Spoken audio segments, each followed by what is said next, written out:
हाय बच्चा लोग, सोहम sir, physics Aaradhya classes. हाँ, आज दोस्त रे ऑप्टिक्स और ऑप्टिकल इंस्ट्रूमेंट्स पे लेक्चर नंबर 16, 10, 15 एंड 16। क्या है इस 16th लेक्चर में?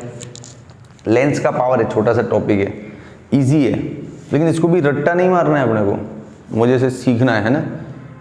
तो चल सीखते हैं लेंस का पावर क्या होता है। आपको ये तो पता है ना कि कॉन्वेक्स लेंस उसके ऊपर जो रेज गिरता है, इंसिडेंट रेज को कन्वर्ज करता है, कलेक्ट करता है, एक जगह पे सबको जमा करता है कि आप सब लोग इधर ही आ जाओ, है ना। Converging nature it has. Concave lens का नेचर कन्वर्जिंग नहीं है, कॉनकेव का नेचर डाइवर्जिंग है ना। तो और यहाँ पे एक समझ बनती है कि ये रहा अपना कॉन्वेक्स लेंस जो उसके ऊपर इंसिडेंट होने वाली रेज को कन्वर्ज करता है ना। और कॉनकेव लेंस होता है वो डाइवर्ज करता है, ऐसे देखो ये यहाँ से यूं, ये तो सीधा निकल गई, ये यूं, ऐसे डाइवर्ज करता है ना। तो इसमें कन्वर्जेंस होता है, कन्वर्जेंस, और इसमें डाइवर्जेंस होता है। तो लेंस का ये जो एबिलिटी है ना, कन्वर्ज करने का, डाइवर्ज करने का, उस एबिलिटी को पावर बोलते हैं। हाँ, तो इसका बहुत सिंपल डेफिनेशन ऐसे हम लिख सकते हैं कि ability of lens of convergence और divergence is called its power.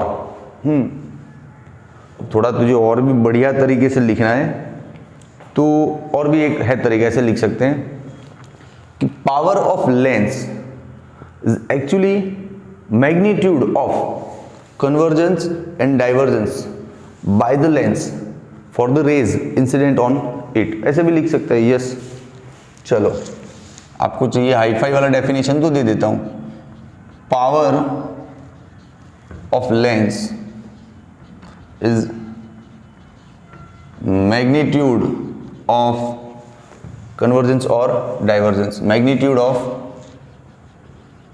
Convergence और डाइवर्जेंस ऑफ लाइट। लाइट को कन्वर्ज और डाइवर्ज करना है ना। हाँ, तो कन्वर्जेंस और डाइवर्जेंस ऑफ लाइट, कौन सा light? Falling on it. Simple. Yes, by lens, power of lens is magnitude of convergence or divergence of falling of light on it by the lens। हो गया ले डेफिनेशन। ये अपना वाला देसी लिखना क्या, ये मेरा वाला देसी डेफिनेशन। एबिलिटी और efficiency, ability of lens of convergence, converging और diverging rays of light. Same ही हुआ ना, ये थोड़ा इजी लगता है तो ये लिख देना, रेज ऑफ लाइट, ऐसे भी लिख सकते हो आप, ठीक है। अब देख भाई, एक और ज्ञान बांट रहा हूं तेरे को। अपने यहाँ ये नंबर का चश्मा बनवाया कभी? बनवाया होगा ना। 1.5 नंबर है सर, सर मेरे तो 7.5 नंबर है, ओ बाप रे मेरे तो 4 नंबर है। हाँ, तो नंबर का चश्मा बनवाते ना तो डॉक्टर चिट्ठी पे कुछ प्रिस्क्रिप्शन लिखते देता है, लिख के दुकान वाले को दे देना, चश्मा बना देगा, है ना। तो वो क्या घटना है तो उसको समझना है ना। तो वीडियो 2-4 मिनट और देख, फिर डॉक्टर का स्टोरी अपन समझते हैं, है ना। ठीक है, चल सुन। अब लेंस का फोकल लेंथ कम होना मतलब क्या है? लेंस का फोकल लेंथ कम होना मतलब लेंस का मोटा होना। हाँ, वाइड लेंस होना एकदम, और वो रेज को बेंडिंग भी ज़्यादा करता है। हाँ देख, बताता हूँ, सैंपल अपने पास रेडी होता है, टेंशन नहीं लेने का। देखिए जैसे एक लेंस है, समझिए तगड़ा मोटा लेंस है, ठीक है।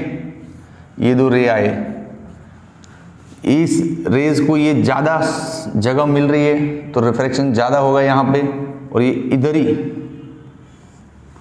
कलेक्ट हो जाएंगे। तो इस केस में फोकल लेंथ देख, ये रहा। अब इसके कंपैरिजन में मैं एक थीन लेंस लेता हूं यूं, तो आपको खुद को भी फील हो रहा होगा ना कि थीन लेंस इन रेज को दूर तक फेंकेगा, यूं निकलो। तो इसमें देख फोकल लेंथ ज़्यादा है, तो फोकल लेंथ कम होना और ज़्यादा होना मतलब ये होता है लेंस का पतला और मोटा होना, है ना। तो जब फोकल लेंथ कम होती है ना तो रेज को ज़्यादा बेंड करता है। देखा नहीं तूने, देख ये यहाँ से रे इतना बेंड हुआ, इसमें रे देख बहुत ही माइनर बेंड हुआ, देख ले, इसमें बेंडिंग ज़्यादा होता है ना। हाँ, चाहे कन्वर्जिंग लेंस हो या डाइवर्जिंग लेंस हो, दोनों के लिए ट्रू है ये। तो एक पॉइंट यहाँ पे ये डाल सकते हैं, क्या डाल सकते हैं, for small focal length, for small focal length अपन यहाँ पे एक ये पॉइंट ले सकते, अरे यार पेन गिर गया, यहाँ पे एक ये पॉइंट ले सकते हैं सर, कॉन्वेक्स का मामला हो या कॉनकेव का मामला हो। कॉन्वेक्स है तो ये कन्वर्ज करेगा यार, कन्वर्ज करेगा, और ये डाइवर्ज करेगा, ठीक है। स्मॉल फोकल लेंथ है तो चाहे कॉन्वेक्स लेंस हो या कॉनकेव लेंस हो, दोनों में ही बेंडिंग मोर, ज़्यादा बेंड करता है comparative to big focal length, bending more. हाँ बस हो गया ज्ञान। अब इससे ज़्यादा लेंस और फोकल लेंथ के बारे में बात नहीं करते, सीधा पॉइंट पे आते। देख पावर एग्जैक्टली मतलब क्या होता है पता है, ड्राइंग बनाऊं पहले फिर ड्राइंग में से सिखाता हूँ, ऐसे डायरेक्ट बोलूंगा ना तो यूजलेस होगा, कुछ ऊपर से जाएगा। चित्र की कल्पना जरूरी है। देख ये रहा जैसे अपना लेंस, समझो दिख रहा है, दिख रहा है ना कैमरा मैन, ये ऊपर लिख रहा हूँ तो ये हो गया प्रिंसिपल एक्सिस, ठीक है। अब ऑप्टिकल सेंटर यहाँ पे है, जो ज्योमेट्रिक सेंटर है वही ऑप्टिकल सेंटर यहाँ पे है। ऑप्टिकल सेंटर से यूनिट डिस्टेंस ले लो थोड़ा ऊपर इधर, यहां तक। इस डिस्टेंस पे प्रिंसिपल एक्सिस को पैरेलल एक रेज के बारे में सोचो। प्रिंसिपल एक्सिस को पैरेलल रे ऐसे होगा, हाँ रे कहां पर है, ऑप्टिकल सेंटर से यूनिट डिस्टेंस पर है और प्रिंसिपल एक्सिस को पैरेलल है। ये रे बेंड होके यहां से जाएगा तो यहां पे अपना फोकल पॉइंट बनेगा, so this will be your focal length, ठीक है, okay.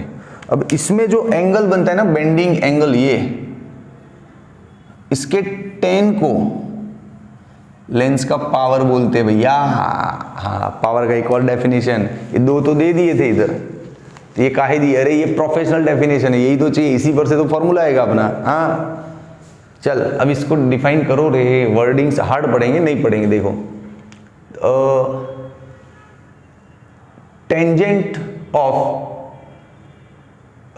Tangent value of angle, tangent value of angle, कौन सा angle, made by parallel ray, made by a ray which is parallel to the principal axis at the unit distance from optical centre. हो गया, आ गया, चलो चलो थोड़ा थोड़ा लिख देता हूं, आपको काम आएगा। Power is tangent of angle made by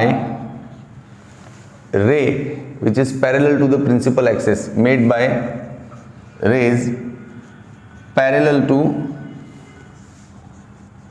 principal axis, and it unit distance from optical center, power खत्म।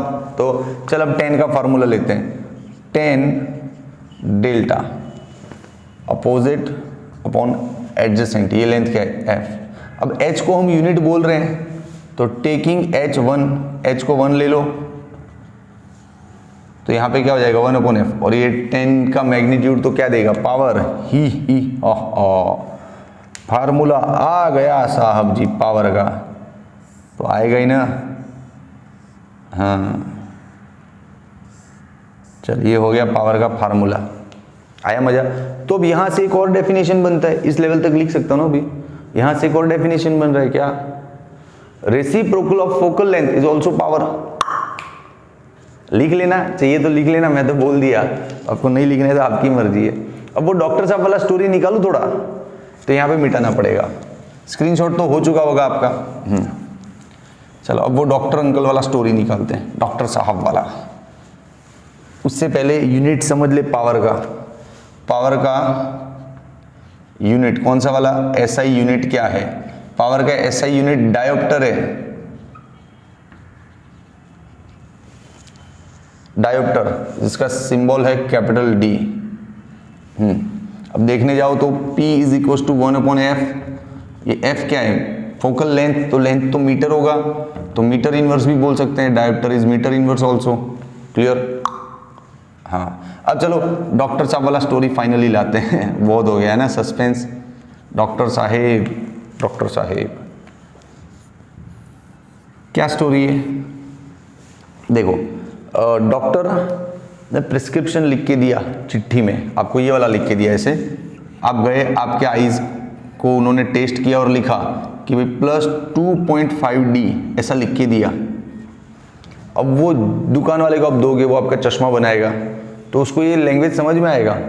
हाँ, उसने ऑप्टोमेट्री का पढ़ाई किया होता है ना, तो उसको ये समझ में आएगा क्या कि ये पावर बता रहा है। मतलब F क्या होगा 1/P, F क्या होगा 1/P, P कितना है +2.5 है ना। हाँ, तो इसका मेजरमेंट निकलेगा +40 सेंटीमीटर। जरा कैलकुलेटर है ना घर पे, लगा लेना, +40 सेंटीमीटर। अब प्लस है तो वो आपको कॉन्वेक्स लेंस देंगे, पता चल गया उनको, और 40 सेंटीमीटर लेंथ का देंगे। अरे दुकान में सब डब्बों में भरे पड़े रहते हैं लेंस, उस पर लिखा होता है एक डब्बे पे 10 सेंटीमीटर वाला, ये 20 वाला, ये 40 वाला, ये 60 वाला है। उठा के निकाला 40 वाला, आपकी फ्रेम के अकॉर्डिंग कटिंग किया, भरा है, आपको दे दिया। हाँ, तो ये है पूरा स्टोरी, ऐसे अपना चश्मा बनता है। मान लो डॉक्टर साहब ने कुछ और लिख दिया, -1.5 डायोप्टर लिख दिया, तो इस बार आपको कॉनकेव लेंस दिया जाएगा, है ना। और ऐसे इसका फोकल लेंथ निकाल लेना आप। बोलो अच्छा लगा? स्क्रीनशॉट तो हो गया ना? अच्छा लगा वीडियो? वाकई में मज़ा आया?